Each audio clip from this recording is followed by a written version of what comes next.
Olá a todos. Hoje eu vou começar um curso básico de Espiritismo. Eu já venho dando esse curso presencial há quase um ano e agora eu vou fazer ele de forma online.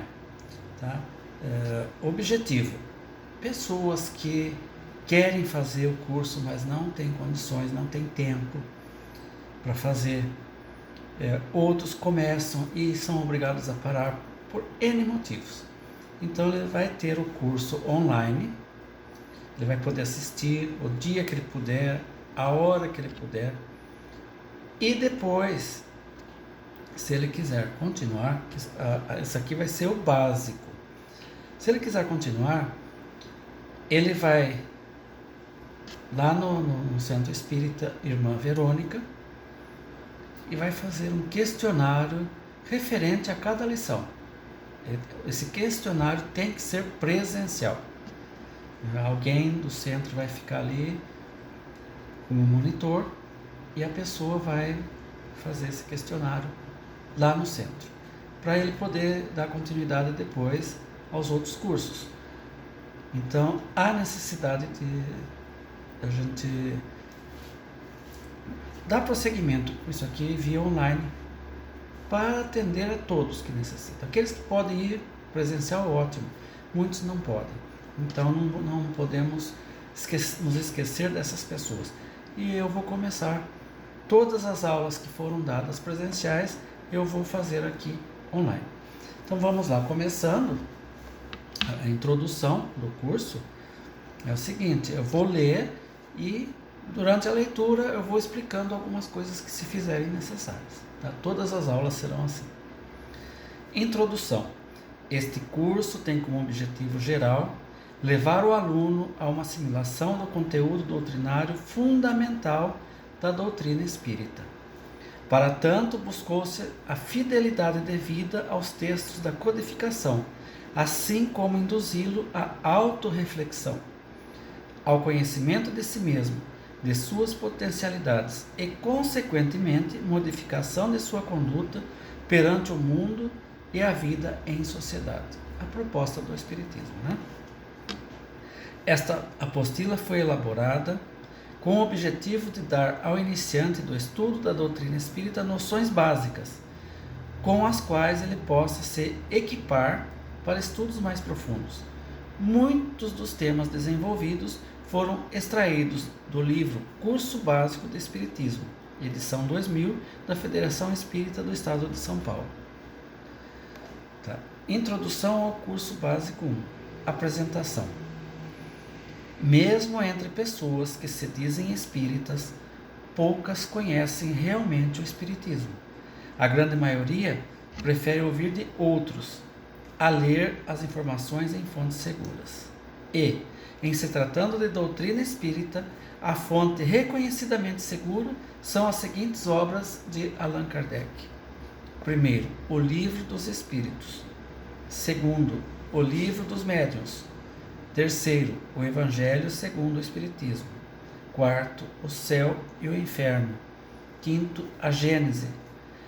E além das obras de Kardec, o estudioso do Espiritismo não pode deixar de conhecer outros autores, tais como Leon Denis, Gabriel Deslame, Ernesto Bozano, Hermínio Miranda e outros, bem como obras psicografadas por Francisco Cândido Xavier, Divaldo Pereira Franco e Ivone do Amaral Pereira, Raul Teixeira, etc, etc.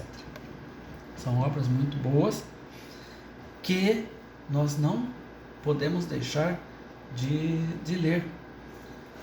Não só ler, estudar, principalmente isso. Porque às vezes a gente até pega um livro e lê, né? No começo vai a primeira, a segunda, a terceira, vai embora. Mas a gente não para estudar. E estudar é diferente de ler.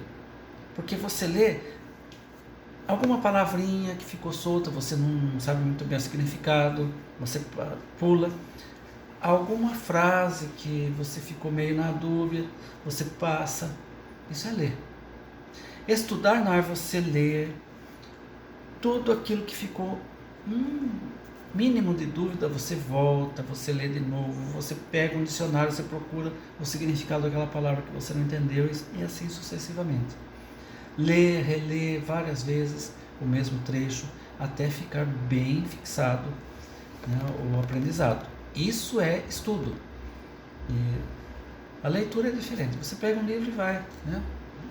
Algumas coisas que você não entende direito, você passa adiante, esperando que vai compreender lá mais para frente, e às vezes não é bem assim que acontece, né? Então nós vamos dando continuidade. Mesmo entre pessoas que se dizem espíritas, poucas conhecem realmente o espiritismo. A grande maioria prefere ouvir de outros, a ler as informações em fontes seguras. Isso também é um problema, tá? Tem pessoas que têm preguiça de ler. É mais fácil você ouvir alguém falar e assistir uma palestra. Ótimo, nada contra a palestra, pelo contrário, eu incentivo as pessoas a ouvirem as palestras. É muito bom, traz muitas informações. Porém, é o caso do que eu falei de a diferença entre ler e estudar, tá? Você ouve uma palestra, principalmente se ela for presencial, a pessoa não vai ficar voltando o parágrafo, volta de novo, não. Ele pega do início, ele vai até o final, 40 minutos, uma hora e meia, depende do tema. E a gente não tem como, só ouve. Passou uma semana, 15 dias, talvez um pouco mais, a gente acaba esquecendo. Mas como, o que será mesmo que a pessoa falou? Será que foi assim? Será que não foi? Pronto, já aquilo que a gente ouviu já passou. E a gente não pode, em se tratando de espiritismo, a gente tem que levar a coisa mais a sério, tá? O espiritismo é sério, é uma doutrina, é sério. Então a gente precisa que isso fique bem inculcado na mente das pessoas que, né, se quiser levar o espiritismo como uma doutrina para a sua vida, você tem que, desde o início, começar a estudar. E aqui essas obras, esses autores, né, esses médiuns, são excelentes, né, para o estudo. Então vamos dar continuidade. Diante da dificuldade, a maioria das pessoas, vivendo a vida atribulada de hoje, não estão interessadas nos problemas fundamentais da existência. Antes, se preocupam com seus negócios, com seus prazeres, com seus problemas particulares. Acham que estão com a existência de Deus e a imortalidade da alma são da competência de sacerdotes, né? Essas questões são competências de sacerdotes, de ministros religiosos, de filósofos e teólogos. Quando tudo vai bem em suas vidas, essas pessoas nem se lembram de Deus. E quando lembram, é apenas para fazer uma oração, ir à igreja, como se tais atitudes fossem simples obrigações das quais todos têm que se desincumbir de uma maneira ou de outra. A religião para elas é mera formalidade social, alguma coisa que todas as pessoas devem ter. E nada mais, no máximo, será um desencargo de consciência para estar bem com Deus. Tanto assim que muitos nem sequer alimentam com firme convicção aquilo que professam, carregando sérias dúvidas a respeito de Deus e da continuidade da vida após a morte. Quando, porém, tais pessoas são surpreendidas por um grande problema, uma queda financeira desastrosa, a perda de um ente querido, uma doença incurável, fatos que acontecem na vida de todo mundo, não encontram em si mesmas a fé necessária, nem a compreensão para enfrentar o problema com coragem e resignação, caindo invariavelmente no desespero. O conhecimento espírita abre-nos uma visão ampla e racional da vida, explicando-a de maneira convincente e permitindo-nos iniciar uma transformação íntima, aproximando-nos de Deus. E que trata o Espiritismo? O Espiritismo trata e nos esclarece sobre questões fundamentais de nossa vida, como estas. Então, gente, a gente está observando aqui, e é uma realidade, que a maioria das pessoas não está preocupado em ter uma religião ou se aprofundar nessa religião, estudar o Evangelho, nada disso, né? Só se lembra de Deus ou algo superior quando está com um problema sério. Então a gente precisa, no nosso dia a dia, precisa ter assim uma consciência de que nós não estamos aqui para simples deleite, para nos divertir. Estamos aqui para aprender. E é por isso que os problemas surgem na nossa vida, para nos ensinar, para mostrar que estamos falhando em vários pontos e a gente precisa corrigir.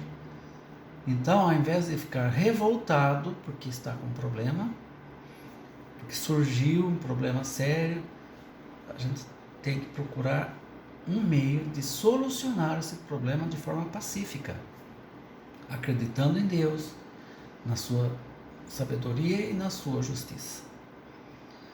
Então, as questões fundamentais que o Espiritismo nos esclarece são estas.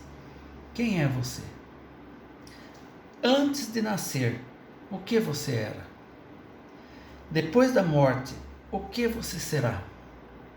Por que você está neste mundo? Por que umas pessoas sofrem mais que outras? Por que alguns nascem ricos e outros pobres? Por que alguns cegos, aleijados, débeis mentais, etc., enquanto outros nascem inteligentes e saudáveis? São umas questões, né, bem interessantes, né, que a gente sempre se faz e nunca tem a resposta. A doutrina espírita nos responde. Perguntas como esta, a doutrina espírita responde, porque tais são os questionamentos que fazemos para nós mesmos e nos defrontamos com tanta desigualdade e tantos destinos diferentes na vida.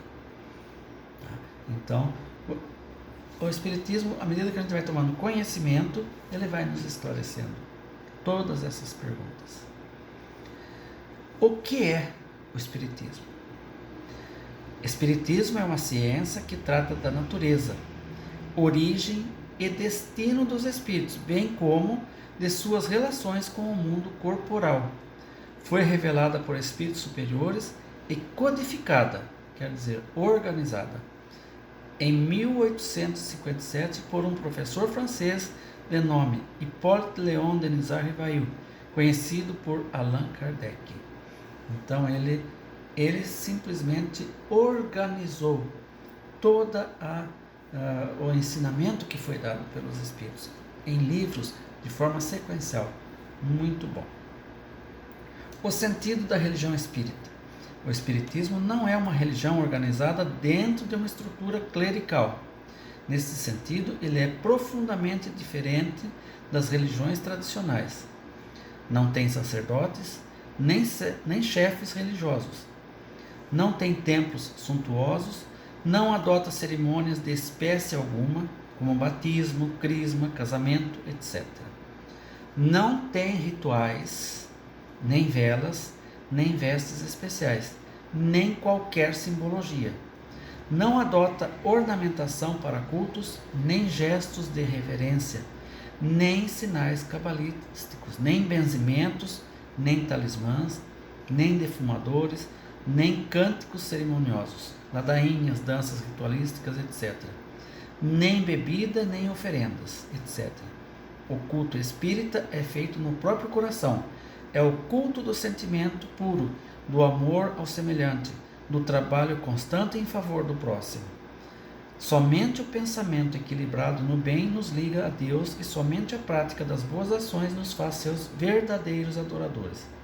Assim, o Espiritismo procura reviver os ensinamentos de Jesus na sua simplicidade e sinceridade, sem luxo, sem convencionalismos sociais, sem pompas, sem grandezas, pois, como nos recomendou o Mestre de Nazaré, Deus deve ser adorado em espírito e verdade. Princípios básicos do Espiritismo: existência de Deus, imortalidade da alma, pluralidade dos mundos habitados, reencarnação e comunicabilidade dos espíritos. Aqui cabe um parêntese. Ele mostra o que é o Espiritismo. Não tem símbolos, não tem velas, não tem danças, não tem cantorias, não tem nada. Nenhum tipo de ritual. Deixando claro que o Espiritismo não tem nada contra as religiões que praticam esses cultos, que têm imagens, que tem. O Espiritismo não é contra nada, apenas a doutrina espírita não adota esse tipo de culto. Não existe isso. O nosso culto é apenas com Deus, do Espírito, né? Então a gente não precisa de nada exterior para entrar em comunhão com o mais alto.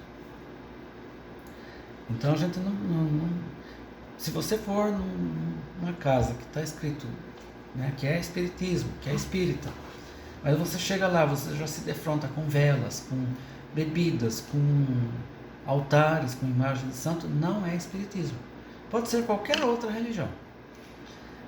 Sabemos que tem religiões que adotam essas práticas e que está certo para eles, para a maneira deles cultuarem a Deus. Quem somos nós para dizer que está errado? Não. Apenas nós temos que ver com o Espiritismo, que não tem nada disso, nenhum tipo de ritual, apenas isso, tá?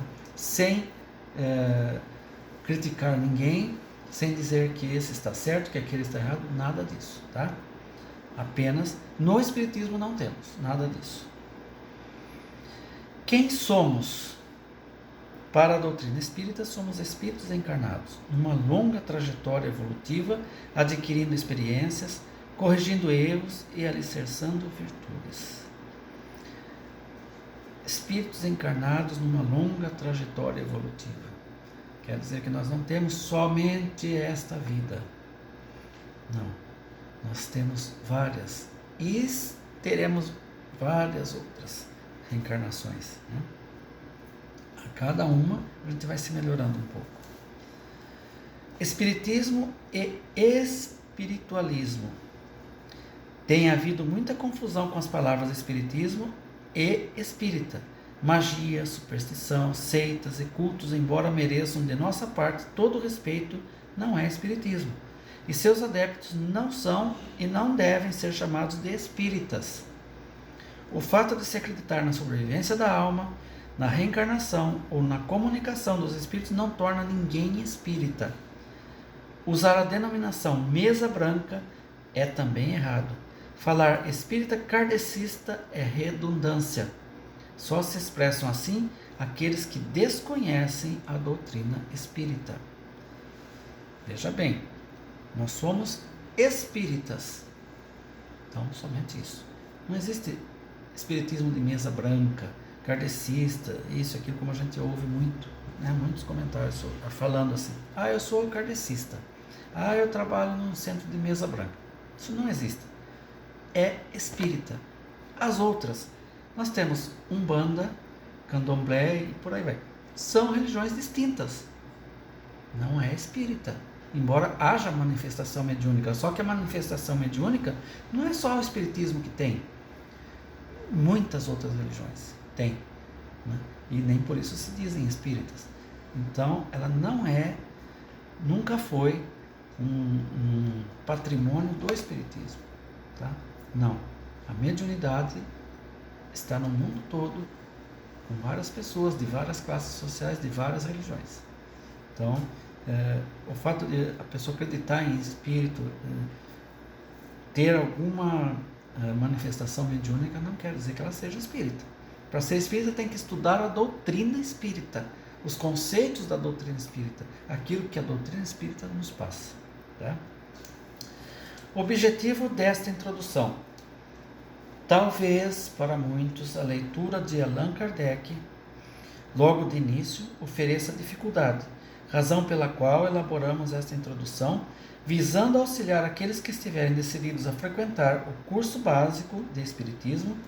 No entanto, as orientações aqui contidas não dispensam a leitura e o estudo das obras básicas de Allan Kardec. E se o amigo leitor quiser realmente conhecer a doutrina, terá que estudá-las. Não tem outro caminho, gente. Não tem. Ou você estuda, ou você vai ficar patinando no conhecimento. E Espiritismo é uma doutrina ativa. Ela não é estática. Você aprende determinada reza, determinado culto e é só aquilo que você precisa praticar. Não. É uma doutrina que ela vai evoluindo cada dia que passa.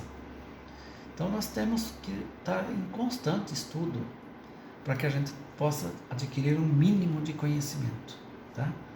E sem o conhecimento, sem os pilares da doutrina espírita, você nunca pode dizer que você é espírita, tá? E também não é porque você frequenta um centro espírita que você pode dizer, eu sou espírita, eu frequento tal centro. Mas você pratica os conceitos espíritas? Tenta praticar pelo menos? Se não. Então, e o estudo é um deles, tá? O estudo constante da doutrina espírita é um dos pilares do espiritismo, para quem quer ser chamado de espírita, tá bom? Então vamos lá. Resumo da doutrina espírita. Este é o resumo da doutrina espírita, resultante do ensinamento dados pelos espíritos superiores. Deus é eterno, imutável, imaterial, único, todo-poderoso, soberanamente justo e bom. Criou o universo que compreende todos os seres animados e inanimados, materiais e imateriais. Os seres materiais constituem o mundo visível ou corporal. Os seres imateriais, o mundo invisível ou espírita, ou seja, dos espíritos, o mundo dos espíritos. O mundo espírita é o mundo normal, primitivo, externo, pré-existindo e sobrevivendo a tudo. O mundo corporal é apenas secundário, poderia deixar de existir ou nunca ter existido sem alterar a essência do mundo espírita. Os espíritos vestem temporariamente um corpo material perecível, cuja destruição pela morte lhes devolve a liberdade. Entre as diferentes espécies de seres corporais, Deus escolheu a espécie humana para a encarnação dos espíritos que atingiram certo grau de desenvolvimento, o que lhe dá a superioridade moral e intelectual sobre os outros. A alma é um espírito encarnado, sendo o corpo apenas o seu envoltório. Há três coisas no homem. Primeiro, o corpo ou ser material, semelhante aos dos animais e animado pelo mesmo princípio vital. Segundo, a alma ou ser imaterial, espírito encarnado no corpo. E terceiro, o laço que une a alma ao corpo, princípio intermediário entre a matéria e o espírito. Assim, o homem tem duas naturezas. Pelo corpo, participa da natureza dos animais, dos quais tem os instintos. Pela alma, participa da natureza dos espíritos. O laço, ou perispírito, que une o corpo e o espírito é uma espécie de envoltório semimaterial. A morte é a destruição do envoltório mais grosseiro. O espírito conserva o segundo, que constitui para ele um corpo etéreo, invisível para nós no estado normal, mas que pode tornar-se algumas vezes visível e mesmo tangível, como ocorre no fenômeno das aparições. Então, veja bem, nós temos encarnados basicamente três corpos, distintos. O espírito, que é imortal. Temos o corpo que reveste o espírito e que serve de ligação com o corpo material, que denominamos perispírito, que é por onde o espírito tem todas as sensações e consegue transmitir para o corpo físico e vice-versa, receber do corpo físico para o espírito, denominado de perispírito. E o corpo físico, né, que é o corpo material que o espírito precisa para ele poder se locomover aqui na Terra, assim, interagir, né? A palavra correta é essa, para ele poder se interagir com os outros espíritos que estão encarnados, né? Ele precisa da matéria. Ele interage como espírito, mas somente consegue interagir com aquelas pessoas que têm um dom da mediunidade, né? Com quem não tem, ele não vai conseguir se comunicar. Então, o elo de ligação entre o espírito e o corpo material é o perispírito, né? Que é o corpo do espírito. Quando a gente desencarna, a gente morre, esse corpo físico se desintegra, mas o espírito, que é imortal, junto com o seu corpo semimaterial, que é o perispírito, continua a sua evolução. Então a gente, né, tem que estar bem ciente disso. A gente vai aprender bastante ainda nos cursos sobre o perispírito, as propriedades e tal, né? E para que serve, né? Então aqui termina a nossa primeira aula. Ela vai até a página 3. E aqui a gente termina, depois a gente dá a sequência, a segunda aula. Tá bom?